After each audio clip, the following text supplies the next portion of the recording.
భారతదేశంలో 2 ఘోరమైన హత్యలు జరిగాయి. స్వతంత్రం వచ్చిన తర్వాత మహాత్మా గాంధీ గారు జాతిపితగా ప్రపంచ దేశాల్లో కొనియాడబడుతున్నప్పుడు ఒక ఆయన మహాత్మా గాంధీ గారికి వంగి నమస్కారం చేస్తున్నట్లుగా నమస్కారం చేశాడు. నేనంట వంగి నమస్కారం చేసేవాడిని ఏమనుకుంటాం సహజంగా? వీర విధేయుడు, ఎంత విధేయత పెట్టుకుంది అని ఇట్లే అనుకుంటారు కదా. వంగి నమస్కారం చేస్తా కాళ్ళకి దండం పెడతా ఉంటే ఎంత భక్తి కలిగిన వాడో, పెద్దలంటే ఎంత గౌరవమో అని అనుకొని మహాత్మా గాంధీ గారు అట్లా వంగి ఆయన పైకి లేకపోతున్నారు. లేపే పరంపరలో దాచిపెట్టిన పిస్టల్ తీశాడు, ఉన్న పాటును కాల్చి చంపేశాడు. సేమ్ శత్రువు పని కూడా అదే.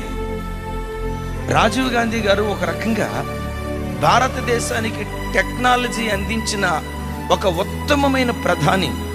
అఫ్ కోర్స్ ఎంతోమంది ఉత్తమమైన ప్రధానులు భారతదేశాన్ని పరిపాలన చేశారు. అటల్ బిహారీ వాజ్పేయి గారు, ప్రస్తుతం పరిపాలన చేస్తున్న ప్రధానమంత్రి గారు, భారతదేశంలో ఎంతో గొప్ప ప్రధానులు ఉన్నారు. వీళ్ళందరిలో టెక్నాలజీకి ఆద్యుడు ఎవరో తెలుసా? చెప్పండి ఒకసారి. పివి నరసింహరావు గారు. పివి నరసింహరావు గారు కూడా మహామేధావి, బహుచతురత కలిగిన వాడు, అద్భుతం, బహుభాషా కోవిదుడు. అయితే పివి నరసింహారావు గారికి మార్గం చూపించింది మాత్రం రాజీవ్ గాంధీ గారు. అద్భుతంగా ఆయన పేరు ప్రఖ్యాతులు విరాజిల్లుతున్న దినాల్లో మెడ్రాస్ ప్రాంతానికి వచ్చాడు. పెరంబదూర్ అనే ప్రాంతంలో 3 స్త్రీలు రాజీవ్ గాంధీ గారు అంటే బాగా అభిమానం ఉన్నట్లుగా పూలదండలు తీసుకొని, ఆ పూలదండలు వేయటానికే అన్నట్లుగా దండలు తీసుకొని వచ్చారు. ఇప్పుడు దండలు తీసుకొని వచ్చారంటే సహజంగా ఏమనుకుంటాం? నేనంటే ఎంత అభిమానమో కదా, నేనంటే ఎంత ప్రేమో కదా, కాబోయే ప్రధానమంత్రికి దండేయటానికి ఒక ఆడబిడ్డ వచ్చిందంటే ఈ బిడ్డకు నేనంటే ఎంత గౌరవమో కదా అని అనుకున్నాడు.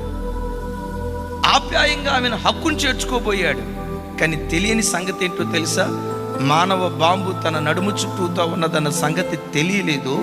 ఎప్పుడైతే రాజీవ్ గాంధీ గారి దగ్గరకు వచ్చారో ఒకసారి, ఒక ప్రధానమంత్రి, టెక్నాలజీ ప్రవేశపెట్టిన వాడు, అద్భుతమైన మేధావి, మిత్రుడు లాగా కనపడే శత్రువు చేతిలో బలిపశువు అయిపోయాడు. అమ్మా, అయ్యా, మీ ఇంటికి కూడా కొంతమంది మిత్రులాగా వస్తారు. మీ ఇంట్లో ఉన్న ఆడపిల్లలకు గోతులు తవ్వుతారు, జాగ్రత్త. బంధువులాగా వస్తారు, నీ భార్యకి ఎసరు పెడతారు, జాగ్రత్త. స్నేహితునిలాగా వస్తారు, నీ పచ్చటి కాపురంలో నిప్పులు పోసి నీ భర్తను నీకు దూరం చేసే నక్కలాంటి వ్యక్తులు కుటుంబాల్లో ప్రవేశిస్తారు. నువ్వు బ్రతికే ఉద్యోగ స్థలంలో, జీవించే వ్యాపార స్థలంలో, బ్రతుకుతున్న స్థలాలలో జిత్తులు మారి లాంటి లక్కలు ప్రతి చోట పనిచేస్తారు. మరి సంఘానికి ఏం కావాలి? అపవాది తంత్రాలను పసిగట్టగలిగే దైవిక జ్ఞానం సంఘానికి ఉండాలి. ఆమేన్.